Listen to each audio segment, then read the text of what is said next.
The next step is the most important step in the curriculum creation process, and it is the step that you will spend the most time considering, debating, backing up and erasing, rethinking, redesigning, and that's okay. Think of this template as a scratch paper where you document your best ideas as they evolve. You are going to be coming up with a public product. This is the essence of backwards planning, or another way to say backwards planning, which is the best practice in pedagogy or instructional methods. Another way of thinking of backwards planning is that you are reverse engineering a transformative learning experience. You want your students to have a transformative learning experience, and you are going to reverse engineer how to get that experience. This is the difference between traditional colonial methods and effective student-centered methods in the Alive framework, is that we know we're going to get transformative learning experiences. We don't just get them by accident. We don't just get them on rare occasions. We don't just get them with really good students or really high participation. We systematically get transformative learning experiences out of pretty much every unit, because we built the unit by planning backwards from the transformative learning experience that we wanted the students to have. It may be worth listening to that a few times. We plan backwards because then we will always get to where we wanted to go. It will not depend on attitudes. It will not depend on luck. It will not depend on some kind of magical chemistry that the class will have together. We will build and construct and engineer the learning experiences that we know will be transformative for them and set them on the path of not only being high achieving students and highly capable thinkers in society, but also being serious, committed, and effective language revitalizers. So this is where we begin the process of backwards planning or reverse engineering the most powerful, transformative course they have ever taken. In order to get a public product, please know there is no right answer, but there are effective answers and ineffective answers.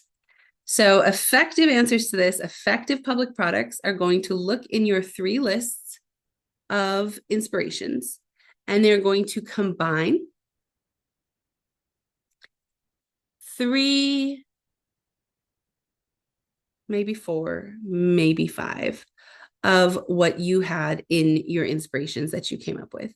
You're going to pull them together. You're going to wrap them together. So in the previous section, you listed a small sampling of 3 to 6 inspirations from your lists. In this section, you're going to think about how all 3 of those, all 4 of those, all 5 of those can wrap together into one public product. Before you go forward, pay attention to the words public and product. It's called that for a reason, and there are important pedagogical reasons why it needs to be a product and why it needs to be public. A product is something that the students make or do.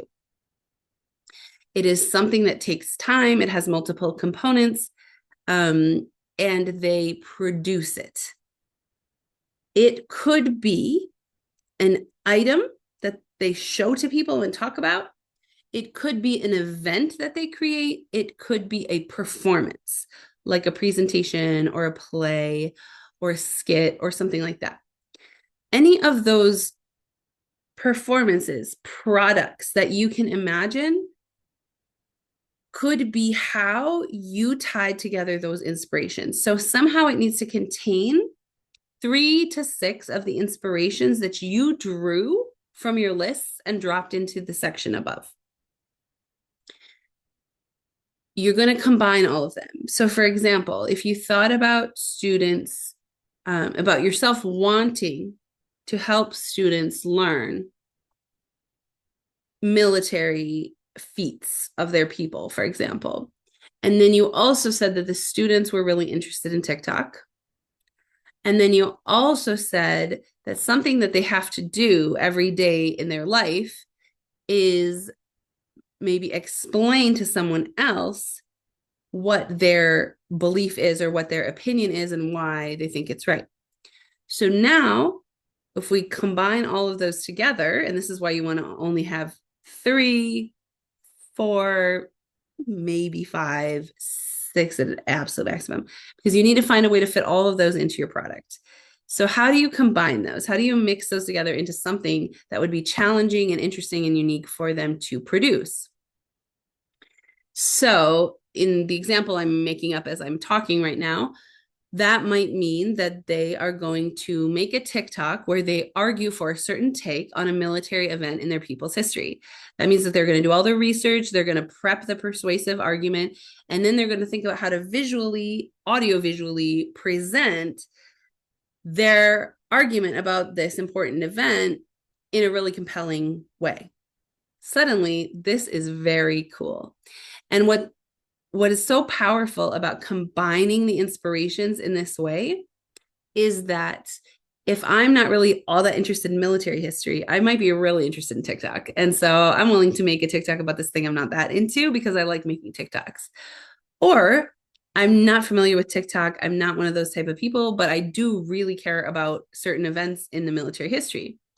Or I really like being persuasive. I really like arguing. I have a need for that in my life, and I'm very attuned to that. And so I can really help my group make their silly TikTok about this silly topic, but there's something in it for everyone that they can sink their teeth into.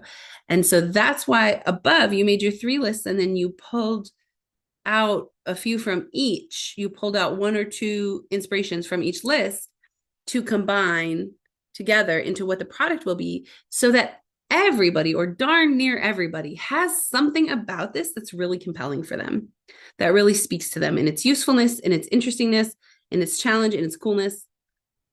And there's something for everyone in this unit, and no one is going to kick back and say, well, I don't have to do this unit because I'm not into that stuff anyway. There's something in it that they can sink their teeth into. That's what a product is. Public means there is an audience for it outside of your classroom. You as a teacher cannot be the audience. The other students in the classroom cannot be the only audience. They could be a part of the audience. They could help with the dry run or the reflection opportunity, but just sharing it with the class or just sharing it with you are too limited. So it has to be something that at least one person, preferably a lot of people, would find interesting outside of the language class. Why? 2 reasons. Number 1, it creates a genuine reason, a genuine meaning that this product will have in their real life relationships, so that there's multiple reasons to want to do a good job on this, not just I have to pass my class or I want to do well for my teacher, but actually a lot of reasons why this is meaningful for me. And number 2 is this is their opportunity to see the usefulness of this language in real life scenarios. So you're going to create a real life scenario that's interesting and compelling, and then they only access it through the language. So you're creating a desirable world where this language is the language of communication. That is going to be very powerful in revitalizing the language. So it's very important that it be a product for real and that it be public for real. That does not mean that everyone on earth needs to see it, but it means that it has to have an audience. It has to mean something in the world, not just getting a grade, not just turning it into the teacher, not just presenting it in front of the class. It has to have a broader meaning and be shared in some way with the world outside of the classroom walls. Once you set a public product, there's actually going to be questions we're going to go through to check whether you've picked a really effective public product. So as you go through those questions, you may actually come back and revise this. That's very likely, and that is okay. This is a scratch paper. You're working through the process. You may come up with multiple good ideas. You may come up with multiple ideas that don't work and go back, and that's fine. But just remember that we are backwards planning, meaning we are reverse engineering a transformative learning experience. So every time we make an adjustment on the form, we're going to return to the upper section, so at least to public product, and we're going to make it align all the way down.